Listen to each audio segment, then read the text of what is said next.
Okay, so nadi-display na natin yung kailangan nating i-update dito sa ating update form. So, ganyan.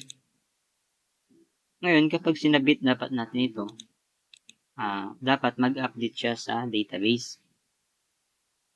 So, para magawa yun, kailangan ulit natin ng PHP.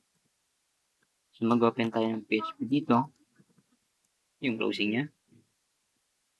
Then, i-check natin kung ano yung method na ginamit. So, server. Ito yung kadalasan na nakikita ko sa mga codes niya.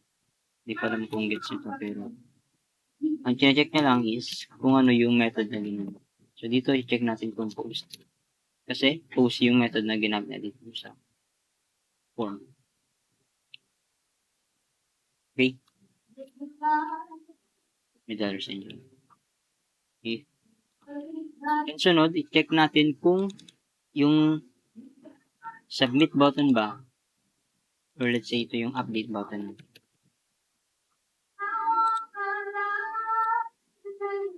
Update button. Sunod na i-check natin is kung galing sa form yung pagkakasubmit. So, i-check natin kung na-set ba itong button na ito. I-set dollar sign post. Kasi post method yung ginamit natin sa form. And then, kunin lang natin itong name value ng buttons. Button. So, kapag legit yung submission, dito natin i-execute yung pag-update sa ating database. So, una, kukunin natin yung mga kinakailangan information sa form ulit. So, gaya ng sa insertion, kukunin natin yung mga data sa ating form. So, ikakopy ko na lang para tayo makatagal. Dito ang paste. And also, huwag niyong kakalimutan pala yung ID. So, dito magdadagdag tayo ng input. Yan. Para sa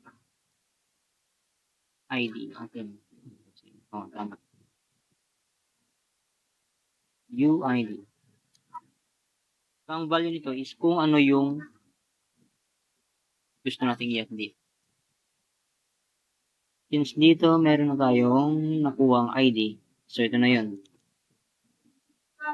Itong variable na ito yung lalagyan nating value doon sa input ID.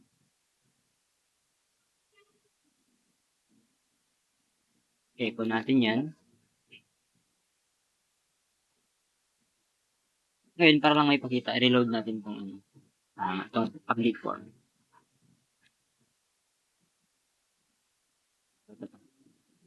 Okay, so kung mapapansin nyo, visible sa user yung ID. Kaya parang dito. So, para hindi ito makita ng user, pwede nating palitan yung type niya into hidden. Hidden. Yan. Kasi ayaw natin na si user is i-update din itong ID. Itong ID kasi is primary key siya sa database nyo. Therefore, dapat maging unique siya, hindi siya na-update. Parang ganun. Okay? So, yun. Although existing siya sa form na ito, hindi lang siya visible sa user.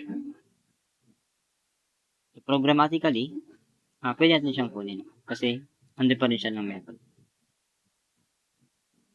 So, dito, kunin din natin yung ID na yun. So, UID. And then, kung ano yung value na nilagay dito sa name, yun yung nalagay dito sa loob ng post. Yan. So, meron na sa atin yung mga values na kailangan natin. So, kailangan natin mag-prepare ng mga query. So, update query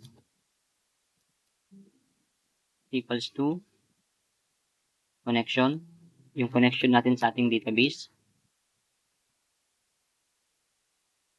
Dito, hindi na natin i-require yung database kasi nakapag-require na tayo sa taas. Meron na siya dyan, kaya hindi na natin ulitin dito sa baba. So, magagamit na rin natin itong connection. So, prepare lang natin yung query natin. Prepare.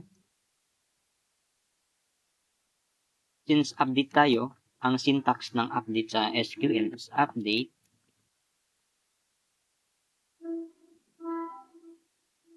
table name nyo. Sa akin, basic info. Basic info. Set. Kung ano yung mga gusto yung columns na i-update. So, sa akin, i-update ko kasi lahat. 1, 2, 3. So, kunin ko yung mga column names ko. So, set fname equals to,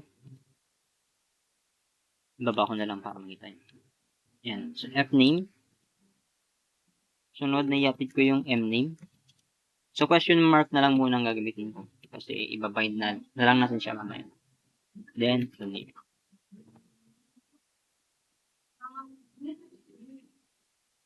So, itong part na to is, ito yung mga columns nyo sa table nyo. Ha? Hindi ito yun. Nagkataon lang na magkapare sila ng pangalan. Pero ito kasi variable ito. Tapos ito yung pangalan ng mga columns nyo sa table. Okay? Then, i-specify natin kung kaninong information yung i-update natin. Parang sa pag-retrieve natin kanina, di ba gumamit tayo ng where clause? Gagayahan din natin ito. Kasi specific record lang naman yung gagalawin natin. Hindi lahat. So, where ID is equals to question mark ulit, ibabind na lang natin mamaya. So, ito yung query natin, naka-prepare na siya. Sunod is, pagsasamahin natin yung mga naka-question mark dito, sa kung ano dapat yung mga values nila at data type. So, kunin natin yung ating update query. I-bind natin. Bind parameters. Unang parameters is data type. May tatlo tayong string. Ito. 1, 2, 3. So, ito yung mga values niya kasi na ilalagay natin. Since string type sila, tatlong S yan. 1, 2, 3. Ito, integer siya. Integer. Itong UID natin, since number siya, numerical, kaya naglay siya sa under data type ng integer. So, I siya. So, kung mapapansin nyo, 1, 2, 3, 4. Apat yung nilagay natin dito sa ating data types kasi apat yung naka-question na dito. Naka-question mark. 1, 2, 3, and 4. Bind. Pagsasamahin. Binding. Yan. Susunod na parameter is yung mga values na mismo. So, unang string, itong fname, kunin natin yung values dito yun sa variable na fname. Mname pala. Mname. Then, ang huli, yung ID.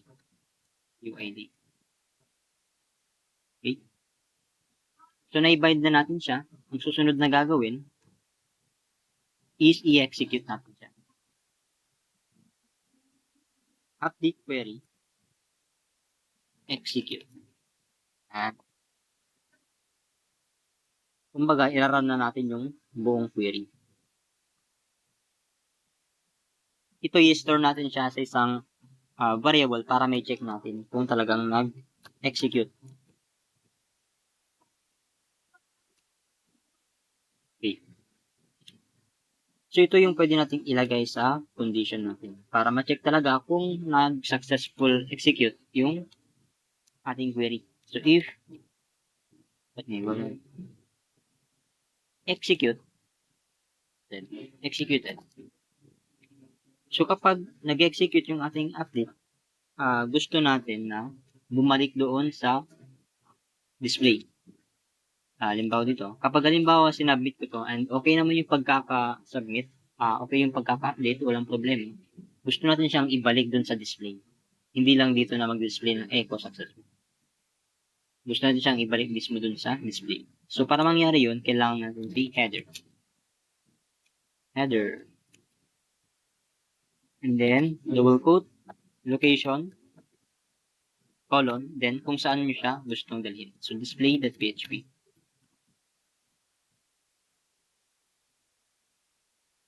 So, pwede kayong mag-else kung halimbawa na pumalpak yung pagkaka-update. Pwede nyong i-echo na error.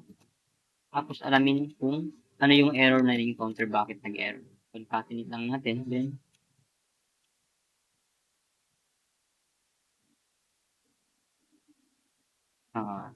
execute.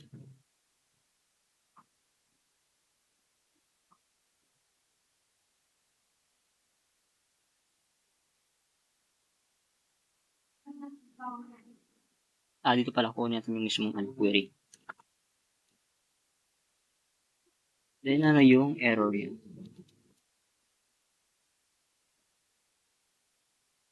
So, yan. Try natin.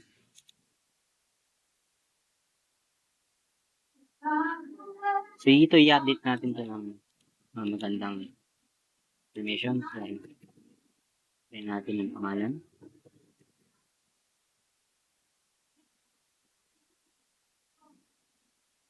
Submit. Okay. So, yun. Kung nakita nyo, nag-update siya. And tapos, bumalik siya sa display.php. So, yun na po yung update.